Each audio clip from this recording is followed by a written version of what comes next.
हर हर महादेव, देवों के देव महादेव के चरण में प्रणाम करता हूँ। दुर्गा माँ के चरण में प्रणाम करता हूँ। सरस्वती माँ के चरण में प्रणाम करता हूँ। गणेश भगवान के चरण में प्रणाम करता हूँ। गुरु भाई गुरु बहनों के चरणों में प्रणाम करता हूँ। रामू और शंभू दो सगे ही भाई था। दोनों बहुत ही प्रेम पूर्वक रहता था। रामू छोटे गोही से उसको धर्म के चीज में बहुत ही मन लगता था और शंभू को धर्म की चीज में मन नहीं लगता था। रामू कहीं भी शिव चर्चा, शिव कहानी, शिव भक्त होता था, शिव भक्ति, वहां वो जाकर कुछ नहीं तो बैठा करता था और मन ही मन भगवान को आराधना करते रहता था। दोनों बड़े हो गए और फिर दोनों को शादी विवाह हो गया। रामू के बहन बीवी भी उसी के तरह वो भी शिव भक्त निकली। वो भी पूजा पाठ करती थी और खाना पीना ध्यान पूर्वक करके खाती थी। बिना शिव गुरु के नाम ले वो एक दिन भी नहीं रहती थी और नहीं खाती थी। कुछ दिन के बाद उसका एक बच्ची पैदा लिया जिसका नाम था गीता। और उसका जो चाची थी वो बहुत ही दुष्ट विचार के थी। उन्होंने बहुत ही कोशिश किया कि क्यों न इसको बाप को मार दूं कि सारी संपत्ति हमको हो जाए, और उससे बहुत लड़ाई झगड़ा करने लगे। एक दिन गुस्सा में आकर रामू की औरत बोली कि हे शिव गुरु, हे भगवान महादेव, आपके अगर अच्छा पुजारी हूं तो हमको आप अपने साथ बुला लीजिए। हम दोनों बेकत आपको पास आना चाहते हैं और मेरे बच्ची को एक रेप भी नहीं लगे देना। आपको चरण में छोड़ के जाता हूं, इसका देखभाल आप ही करिएगा। और उनको भगवान के कसम दिया और भगवान ने अपने आदमी को भेज के उसको शिव लोग दोनों पत्नी पत्नी को बुला लिया, यानी दोनों मर गई। और ये बेचारी जो गीता थी वह अनाथ हो गई। अब उसको चाची उसको इतना दुलाल मलाल करने लगी कि बेटी, माँ बाप मर गए तो क्या हुआ, मैं तो माँ बाप नहीं हूं, तुम्हारे माँ बाप से कम सेवा करूंगा तना। लेकिन उसका चाचा बहुत ही अच्छा विचार के था। वो अपने भतीजी को तनिक भी दुख देखना नहीं चाहता था। लेकिन उसका चाची थी जो बहुत ही दुष्ट विचार की थी। वो चाहती थी कि ये भी किसी तरह हट जाए, कि इसका भी संपत्ति हम ही को हो जाए। और वो जब चाचा नहीं रहते थे तो बहुत उल्लू ढंढन करते थे और बोलते थे कि अगर तू चाचा को बोलेगी तब तुमको जब चाचा चल जाएंगे तो गोर हाथ बहान के और कमरा में बंद कर दूंगा। वो गीता बेचारी डर से, अपने चाची को डर से वो नहीं बोलते थे चाचा को। एक दिन के कहान हुआ कि वो बाजार निकली चाची और वो दोनों। रास्ते में एक बदमाश उसको भेंट गया। उसको बोला कि गीता, कहाँ जा रही है मेरी रानी, आओ मेरे पास, चलो हम दोनों नाश्ता पानी करते हैं होटल में बैठ के।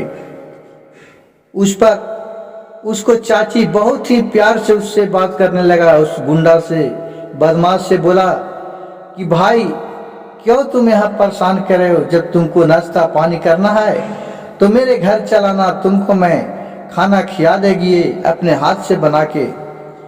इतना बात सुनकर वो बदमाश था, कहा कि चलो ठीक है, और वो रास्ता छोड़ दिया। अपने बाजार करके दोनों घर पहुंची। गीता ने चाची से पूछी कि चाची, क्यों आप उसको बढ़ावा दिए उतना, उसको तो गरियाना चाहिए था, तो तुम उसको अपने घर दावत दे दिए खाने के लिए। उसके चाची इसको समझाई कि गीता तुम नहीं समझेगी, तुम अभी छोटी है, ना समझदार है। अगर वो किसी तरह का छेड़ छेड़छाड़ करता, मारपीट करता, गलत निगाह से देख रहा था। तो हम क्या करते, हम लोग गरीब आदमी हैं, गरीब को कहाँ बाह मिलता है। अपना इज्जत तो अपना ही बचाना है। इतना समझाकर उस गीता के चाची उसको लेके चला आई घर आई। कुछ दिन के लिए उसके चाचा चल गए बनारस काम करने के लिए। बोले कि मैं 1 महीना के बाद आऊँगा। उसको चाची सोची कि चलो ये बहुत ही अच्छा मौका है, और उस गुंडा को फोन करके बुलाए कि आवो, अब गीता अकेली है। और वो गुंडा उसके घर पहुंच गया। बदमाश था जो, उसको खाना मुना बेस्तरी परसा, कहा कि लीजिए खाइए, ये गीता ने बनाई है आपको लिए। तो बदमाश ने बोला, जो दुष्ट बदमाश था, बोला कि तो गीता के साथ बुलाइए, कम से कम खाना तो खिला देगी ना। गीता यह देख के बहुत ही रोने लगी घर में। लेकिन उसकी चाची आई तो बोली कि तुम जब चलो, नहीं तो ठीक बात नहीं होगा। और उसको पकड़ के फिर ले गया उस बदमाश के पास।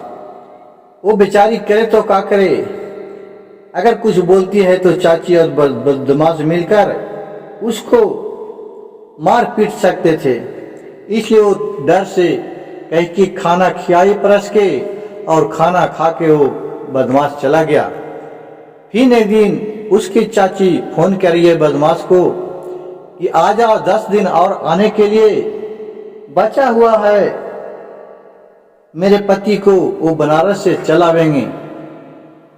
तो कहा कि ठीक है। बोला कि लेकिन आना, मेरे पैसा लेके आना, मेरे को पैसा चाहिए, और फिर तुम गीता को ले जाओ, जहां आपको मन है जहां रखो, उससे हमको कोई मतलब नहीं है। हमको पैसा चाहिए, पैसा कम नहीं होना चाहिए। क्योंकि इसका चाची बहुत ही लोभी थी, वो अपने इज्जत के कोई ठिकाना ही नहीं रखती थी।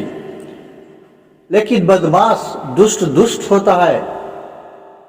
और फिर ये सब बात सुन रही थी उसका गीता ने बहुत रोने लगी और बोली क्यों, आज मेरे चाचा रहते, आज घर पर मेरे चाचा रहते तो ये बदमाश दुष्ट मेरे घर में नहीं आते। ये चाची बहुत ही लोभी और लालची है। हे शिव गुरु, इसका उद्धार आप ही कीजिएगा, इसका इंसाफ।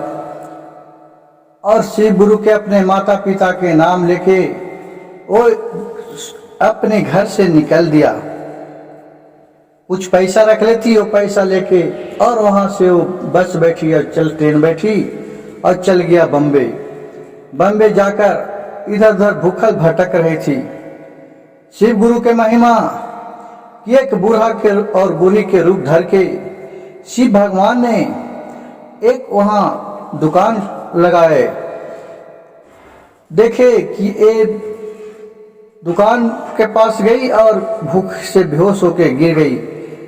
वो बूढ़ा बूढ़ी जो शिव गुरु थे, भगवान थे बूढ़ा के रूप में, वो माता पार्वती और महादेव उठा के गीता को अपने दुकान में ले गए और उस पर पानी छीटे और उससे सारी कहानी पूछे, घर द्वार, ये अपने चाची की करतूत की सारी कहानी वो बूढ़ा बाबा से बता दिए। बूढ़ा बाबा बोले कि बेटी, मेरे भी एक बाल बच्चा नहीं है, आज से तू मेरे बेटी बन के मेरे यहाँ रहना, अच्छा होगा जो खाना पीना। और उसी जगह गीता थी जो रहने लगी। एक दिन के बात हुआ कि अपने उसको चचा का बहुत याद आ रहे थे। चचा उसको याद कर रहे थे कि गीता कहाँ चल गई बेटी, तुम्हारे बिना तो अब मैं जी नहीं पाऊंगा। ये सोच सोच के उसका चचा बहुत बीमार पड़ गए। इसका गीता को रहा नहीं गया। वो अपने बाबा से बोले कि बाबा अब मैं घर जाना चाहते हैं, मेरा चाचा के लग रहा है कि तबीयत ठीक नहीं है, मेरा जान एकदम व्याकुल लग रहा है। बाबा बोले कि ठीक है बेटी, तू चले जाओ, लेकिन ये घर तुम्हारे लिए सदा खुला रहेगा, तुम घर से घूम के जरूर आना मेरे पास, मैं तुम्हारा इंतजार करूंगा। कहे कि ठीक है बाबा। और वहां से गीता अपने घर आई तो देख रहा है उसका चचा मर चुके थे। और ये सब देख के गीता बहुत ही रोने लगी। और फिर उसका चाची का नज़र पड़ा गीता पर, तो उसको चाची ले गई और अफसोस करने लगी कि गीता, तुम्हारे सोच में तुम्हारा चचा ने प्राण त्याग दिए हैं, इतना जो भी उनका मृत्यु का भागीदारी हूँ, सारी दोष का कारण मैं ही हूँ। मैं ही अपने लोभ के चक्कर में, उससे पैसा के चक्कर में तुमको मैं उसके हाथ में धराना चाहती थी, वो बदमाश के हाथ में। और चाचा ने आज तुम्हारे को नहीं देखकर यही दिन से तुम कहाँ चली गई थी वो तो मालूम नहीं है। चाचा तुम्हारे वियोग में रो रो के अपने बुरा हाल कर लिए और वो मर चुके। अब इस पछतावा पर होवे तो क्या होवे, जिस तरह उसका चचानी ने किया उसी तरह उसका कर्म हुआ। और फिर गीता वहां से फिर बाबा के पास गए और अपने बाबा से मिलजुल के आए और उसका चचानी का स्वभाव बदल गया उसका। हर हर महादेव, घर घर महादेव। मेरे वीडियो अच्छा लगे तो दोस्तों मेरे चैनल को सब्सक्राइब कीजिए, लाइक कीजिए और शेयर कीजिए।